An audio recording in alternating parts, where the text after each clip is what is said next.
year was 1965, and the United States Air Force had a problem they thought money could solve. North Vietnam's ragtag military was somehow holding its ground, and Washington needed a game-changer. Enter the F-4 Phantom II, a twin-engine beast that looked like it had been designed by engineers who watched too many sci-fi movies. This wasn't just another fighter jet. This was America's technological middle finger to communism, a $2.4 million flying supercompute that could hit Mach 2.23 and carry more ordnance than a World War II bomber. When the first F-4C Phantoms touched down at Dong Air Base on April 3, 1965, every pilot knew they were sitting in something special. The cockpit alone had more switches and dials than a small power plant. Defense Secretary Robert McNamara loved this machine. He'd come from Ford Motor Company, where efficiency meant everything, and the Phantom represented peak efficiency. It could dogfight, bomb ground targets, escort other aircraft, and conduct reconnaissance. A Swiss Army knife with afterburners. The Pentagon's projections were almost comically optimistic. Analysts genuinely believed that deploying 200 of these technological marvels would break North Vietnam's will within 6 months. Some Air Force brass privately whispered, it might take as little as 3. The Phantom had already proven itself in Navy trials, setting 15 world records, including an absolute altitude record of 98,557 ft.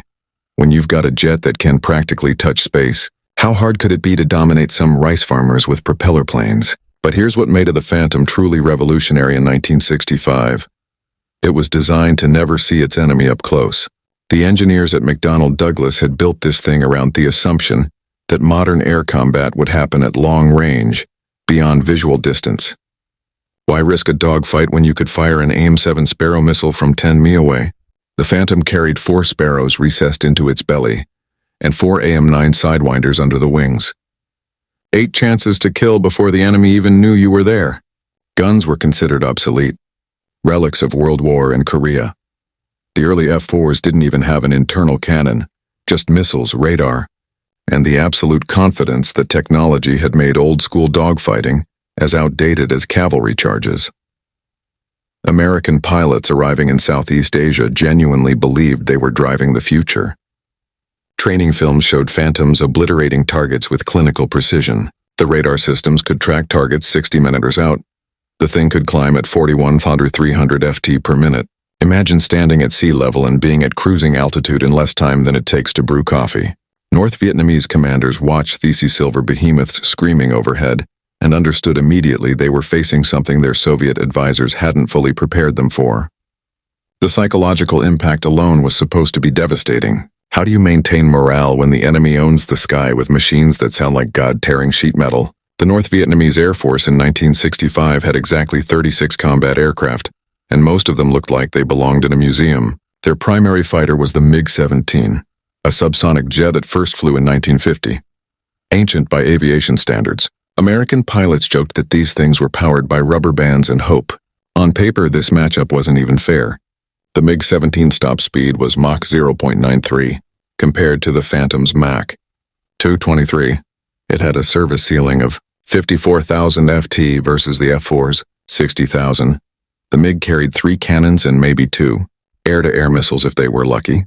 This should have been a massacre, but nobody told the North Vietnamese pilots they were supposed to lose. April 4, 1965, one day after the Phantoms arrived, 2 F-4Cs from the 45th Tactical Fighter Squadron encountered MiG-17s near Thanh Hoa. The American pilots locked their radars, fired their Sparrow missiles, and watched in disbelief as the Vietnamese simply turned inside the missile's minimum engagement range. Those fancy long-range weapons needed distance to arm and track. Get too close and they became expensive paperweights. The MiG pilots closed to gunfighting range, something the Phantom couldn't do without external pods. And suddenly America's $2.4 million investment was running away. Nobody got killed that day, but every comfortable assumption took a bullet. The Vietnamese weren't just lucky. They'd studied American tactics through Soviet intelligence and figured out the Phantom's Achilles heel. It was built for a war that didn't exist.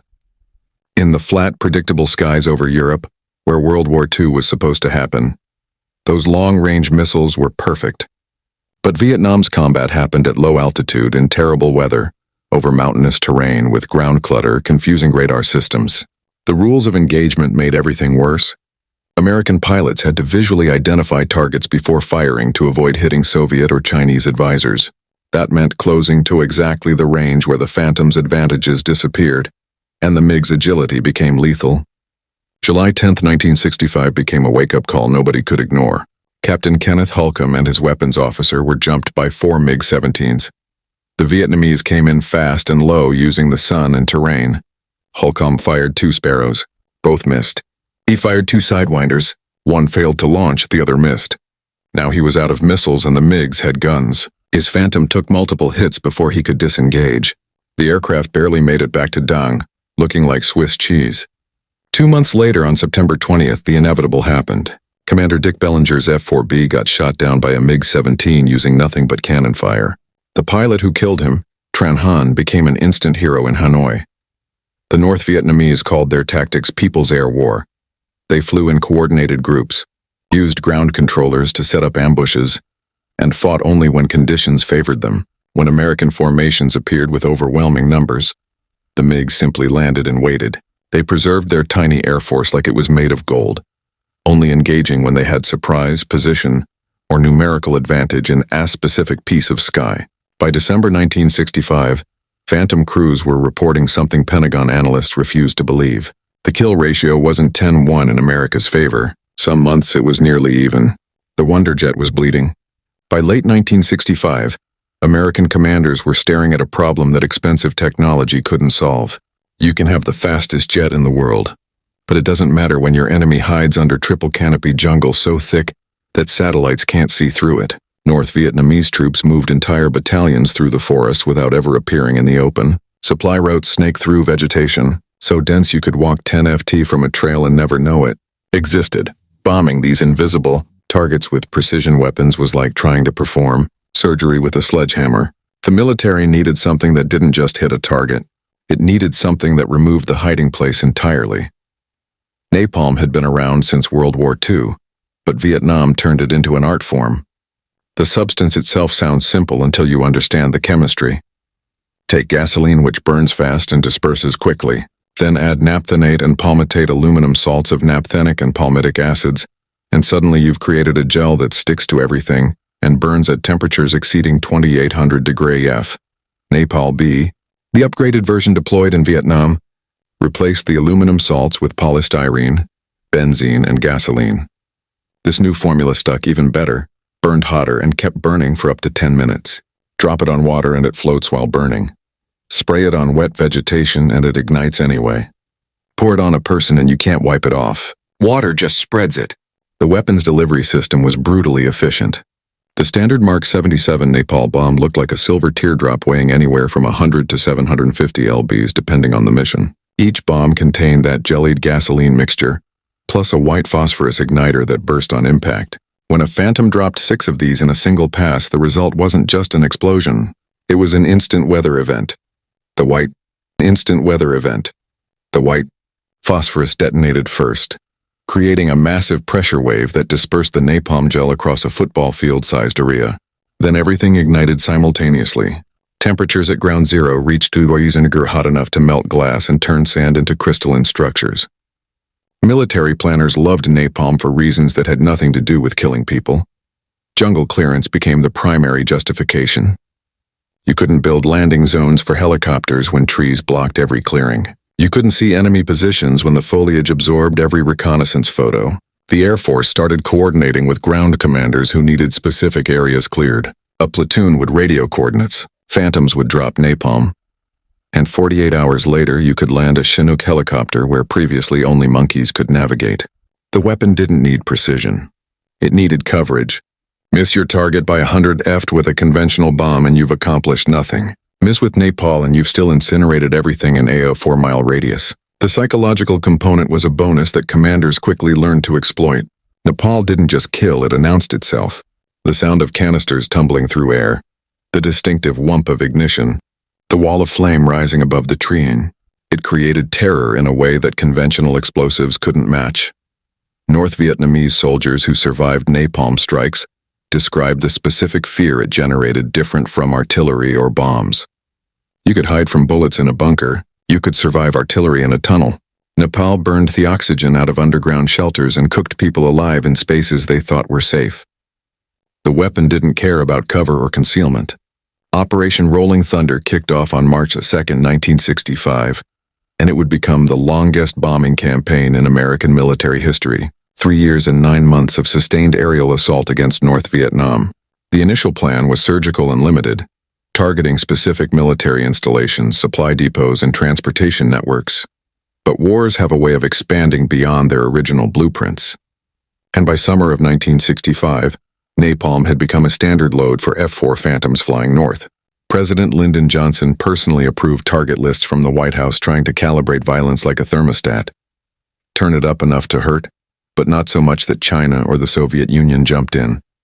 That delicate balancing act meant commanders needed weapons that delivered maximum psychological impact, without looking like they were deliberately targeting civilian populations. Napalm fit that requirement perfectly, at least on paper. The statistics from Rolling Thunder are almost incomprehensible in scale. Between 1965 and 1968, American aircraft dropped 643,000 tons of bombs on North Vietnam, more than the entire Pacific Theater in World War II. Of that total, roughly 308,000 tons were napalm and incendiary weapons. That's not a typo. Nearly 2/3 of the ordnance raining down on a country the size of Missouri was designed specifically to burn, rather than explode. The 8th Tactical Fighter Wing based at Ubon Royal Thai Air Force Base flew so many napalm missions that their F-4s required special maintenance on the external pylons from the heat stress of carrying those Mark 77 canisters. Crews developed loading techniques that could arm a Phantom with 12 napalm bombs in under 8 minutes. Arc-light missions represented the industrial scale application of this strategy.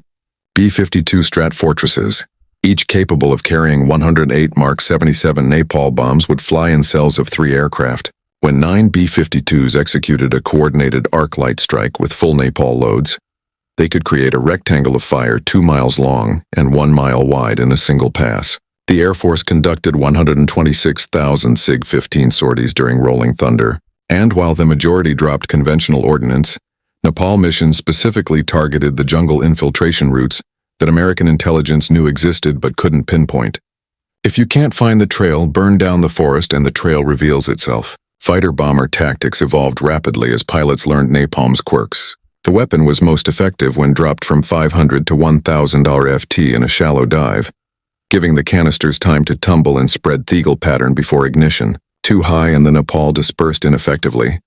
Too low and you risked flying through your own fireball. Several F-4 crews discovered this the hard way, returning to base with scorched paint and melted antenna fairings. Squadron commanders started requiring pilots to pull up at exactly 300 FT after release, a maneuver that became so standardized they called it the napalm dance. The weapon's blast pattern was predictable enough that forward air controllers could direct strikes within 200 millimeters of friendly positions, something impossible with conventional bombs.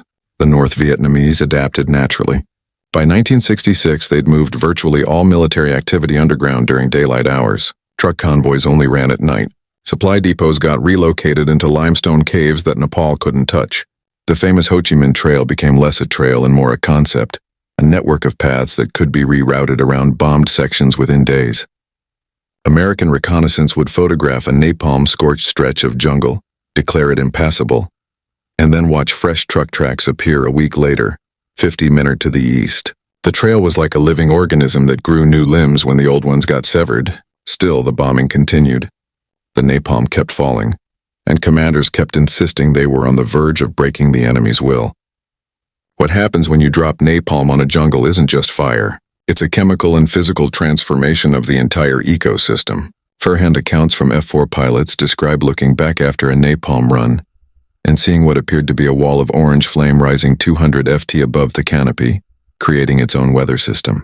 The initial ignition generated so much heat that it created an updraft powerful enough to flip lighter aircraft if they got too close.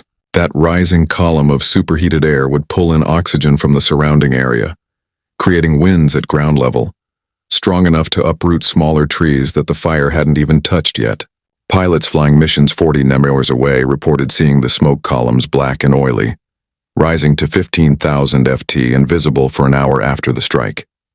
On the ground, the sequence was terrifyingly methodical. The Mark 77 canisters would tumble through the canopy, breaking branches on the way down, spreading that jellied gasoline across leaves, vines, tree trunks, and anything else in the impact zone.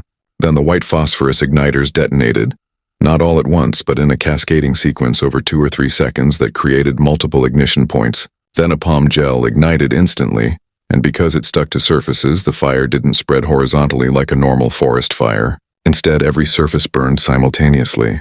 The triple canopy jungle that had taken decades to grow became a furnace in 15 seconds. Temperature probes recovered from test strikes in similar terrain-measured ground-level temperatures of 2200 degree F, hot enough to turn sand into glass beads that soldiers later found scattered across scorched earth. The jungle itself became fuel in ways that surprised even the weapons engineers. Bamboo groves common throughout Vietnam acted like natural pipelines for the fire. When napalm ignited bamboo, the hollow chambers inside each stalk would superheat and explode, shooting burning fragments up to 100 meters away and starting secondary fires. Old-growth hardwood trees with high sap content didn't just burn, they exploded from internal pressure as the sap boiled and expanded. A Marine Corps after-action report from a 1967 napalm strike near Kazan described trees detonating like artillery shells for 10 minutes after the initial bombing run. The thick layer of decomposing vegetation on the jungle floor, often 2 feet deep and permanently damp, would smolder for days after the visible flames died down, creating a toxic smoke that made the area uninhabitable even after the fire passed. North Vietnamese Army records captured later and translated provide the other side of the story. A company commander named Nguyen Vanther wrote about experiencing a napalm strike on his unit staging area in November 1966. His soldiers had been dug into bunkers 15 ft underground connected by tunnels, confident they were safe from conventional bombing. When the napalm hit, the fires above consumed so much oxygen that men in the bunkers began suffocating. The heat was intense enough that the soil itself conducted thermal energy downward. Teo described touching the tunnel walls and getting second-degree burns. Of the 120 men in his company, 47 died without a single drop of napalm touching them directly. They either suffocated or were cooked alive in their supposedly safe positions. American forward observers developed a grim vocabulary for assessing napalm effectiveness. A good coverage strike meant at least 70% of the target area showed visible fire. Complete saturation meant the entire grid square was burning uniformly. Jungle removal was the term for areas where follow-up reconnaissance showed bare earth where forest had stood. By 1967, there were sections of the Ho Chi Minh Trail corridor where napalm had been dropped so many times that the jungle simply stopped regrowing. The soil chemistry had changed. Too much ash, too many residual chemicals, temperatures that had literally baked the earth sterile. The irony of the napalm campaign was that it worked exactly as designed while accomplishing almost nothing strategic. Individual missions were devastating successes. A suspected Viet Cong staging area would get hit. The jungle would burn for 3 days, and reconnaissance would confirm total destruction of everything in a square kilometer. Commanders would check the box, mark the grid as neutralized, and move on to the next target. But Vietnam wasn't a war you could win by checking boxes.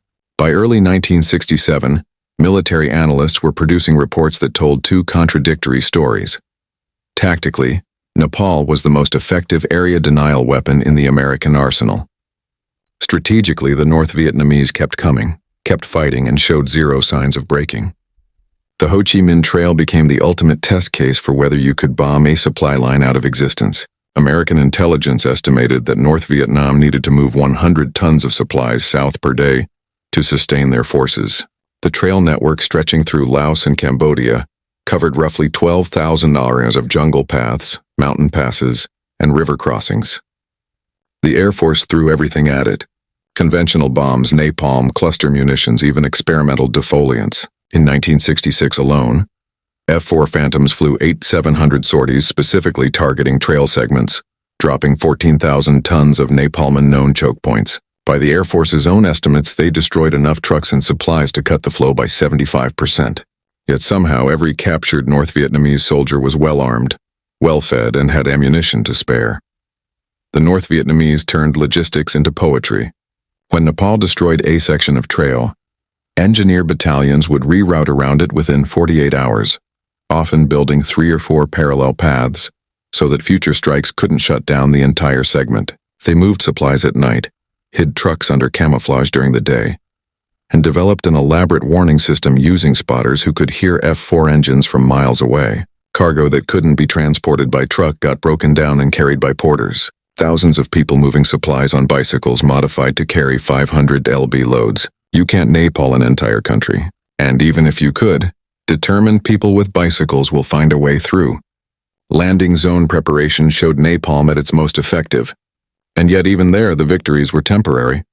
When the 1st Cavalry Division needed to insert troops into the Ia Drang Valley in November 1965, F-4s dropped 24 tons of napalm to clear vegetation from proposed helicopter landing zones. The strikes created perfectly cleared areas where Hueys could land safely, and the operation proceeded exactly as planned. But clearing landing zones didn't win battles. It just meant you could start fighting.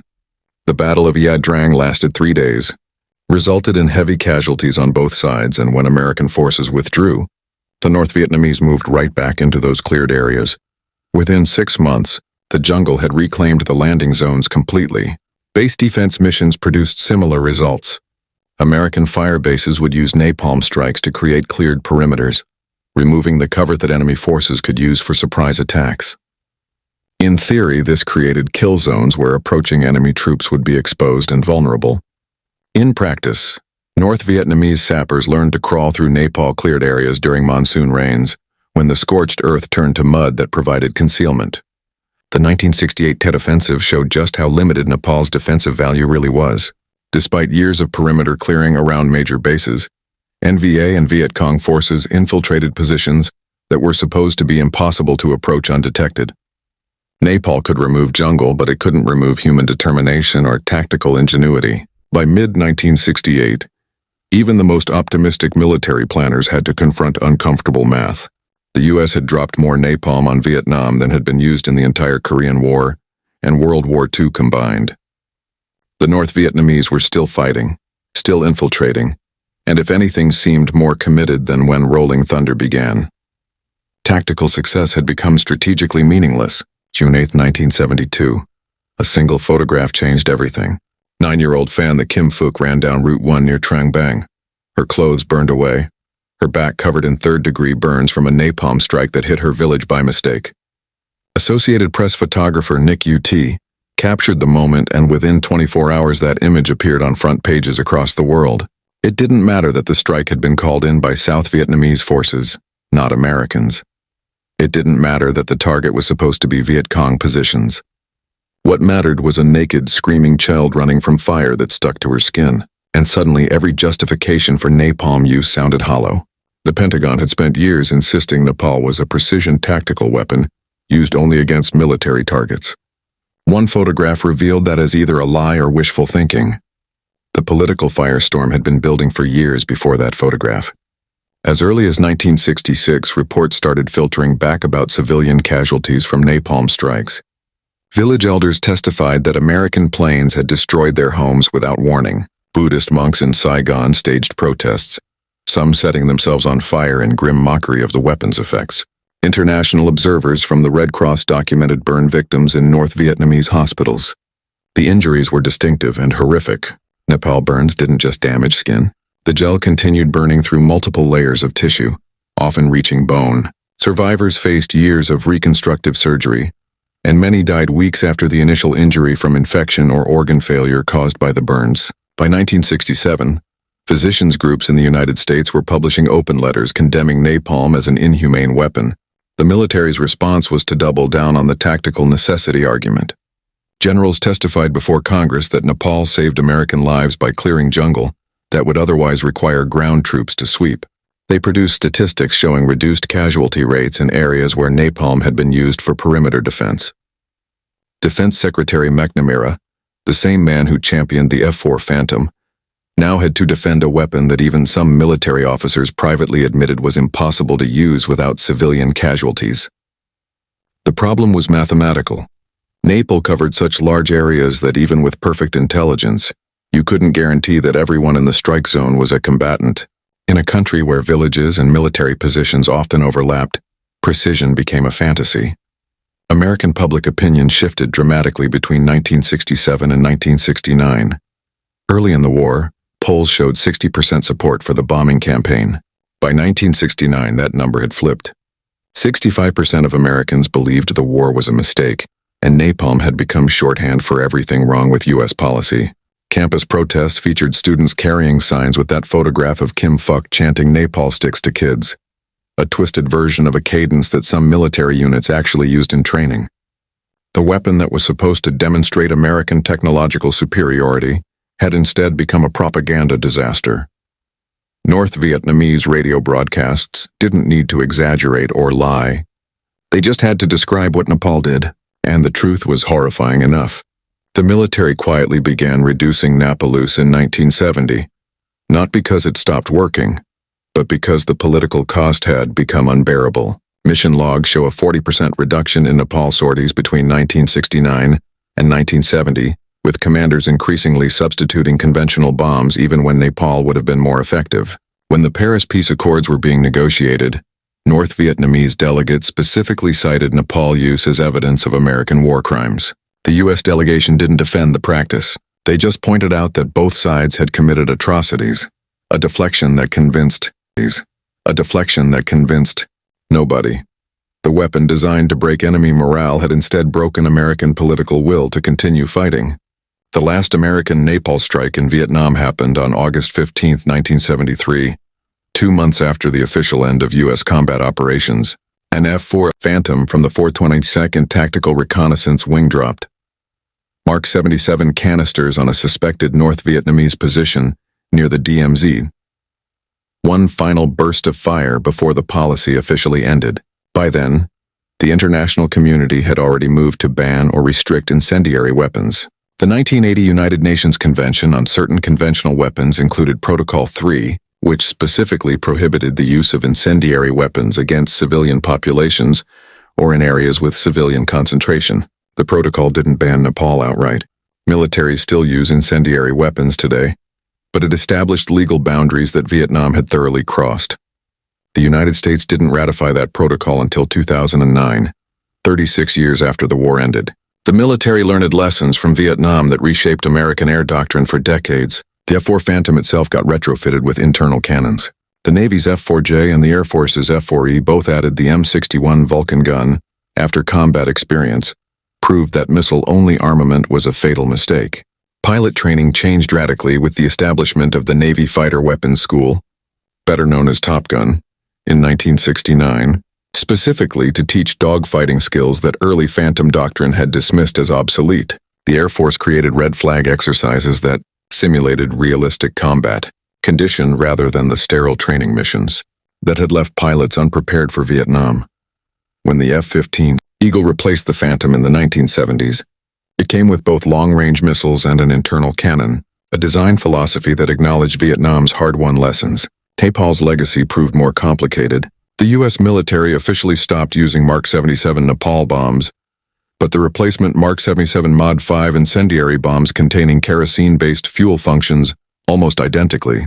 During the 2003 invasion of Iraq, American forces dropped these weapons on Iraqi positions, leading to international criticism and awkward Pentagon press conferences where officials insisted they weren't using napalm because the chemical composition was technically different. The distinction fooled nobody. Modern thermoaric weapons and white phosphorus munitions create similar effects through different chemistry, proving that militaries never really abandoned incendiary warfare. They just rebranded it and established stricter rules of engagement. For the people who experienced it, napalm left scars that never healed. Vietnamese civilians who survived burns often faced lifetimes of medical complications, cloid scarring, limited mobility, chronic pain, and social stigma in a country with limited reconstructive surgery capabilities. Kim Phuc, the girl from that iconic photograph, underwent 17 surgical procedures over 14 years. She eventually became a UNESCO Goodwill Ambassador, speaking about forgiveness and peace, but her back still bears the scars. American pilots who dropped napalm struggled with their own trauma. Multiple F-4 crews have spoken publicly about nightmares and moral injury for missions where they followed orders, released weapons, and later questioned whether the people they burned deserved to die. The strategic failure in Vietnam fundamentally changed how America thinks about air power. The idea that you could bomb an enemy into submission without ground forces, that technology alone could win wars. died in the jungles of Southeast Asia. Modern counterinsurgency doctrine explicitly acknowledges that you can't destroy an ideology with explosives, that winning hearts and minds requires more than superior firepower. The F-4 Phantom served honorably in multiple conflicts after Vietnam and became one of history's most successful jet fighters. But its early struggles over North Vietnam and the subsequent pivot to weapons like napalm taught a generation of military planners that no technology is a substitute for understanding your enemy. 5 decades later, that lesson still gets forgotten, relearned, and forgotten again.